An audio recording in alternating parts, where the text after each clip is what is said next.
how do I make sure a wholesaler follows the proper actions and takes care of my deal if I do send it over to them?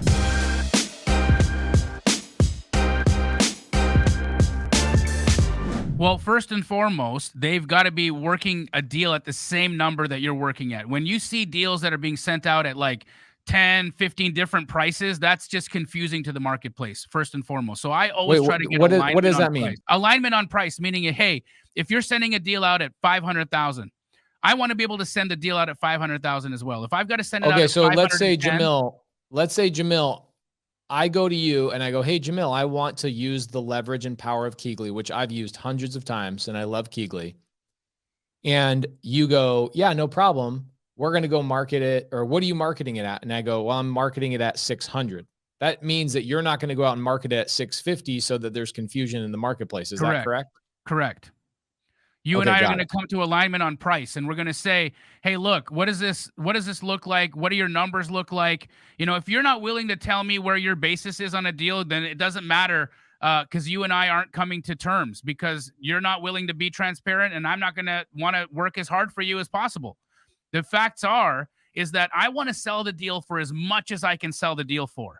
You want to make as much money as possible. So if we both put our heads together and I swing for the fences and you give me a great understanding of basis, you might, instead of making $10,000, make $25,000 because we came together in alignment on price.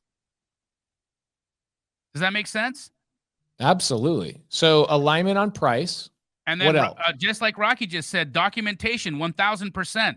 If you're not getting options signed by the people that you're working with, or at least written permission to market a deal, you are breaking the law. You're breaking the law. You need to have equitable interest in a contract in order to market that contract. Tell me, let's explain that a little bit more in depth. You said a word, equitable interest, that's going to go over most people's heads. What does that mean? Equitable interest is the term for having a marketable right to sell a contract. That's equitable interest. So, for instance, if I put your property under contract and it's a ratified contract, meaning it's been signed by the seller and myself, I've opened escrow at title and I've got earnest money in, we now have a ratified contract. That contract is now marketable. And I can sell the equitable interest in the property. Equitable interest meaning I have interest in the property that equates to this contract. I can sell that contract for a fee.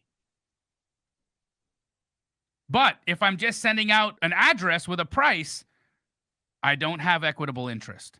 That's why people are getting themselves in trouble. That's why they're getting themselves a bad name. That's why they're called daisy chainers. That's why they get dragged through the mud and ridiculed, because they're not communicating and being transparent with people.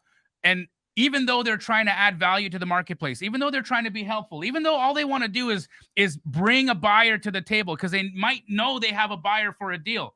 But rather than have a conversation, communicate with the wholesaler, get permission, and do it all by the book, they just take somebody's deal and send it out to their list and hope for the best.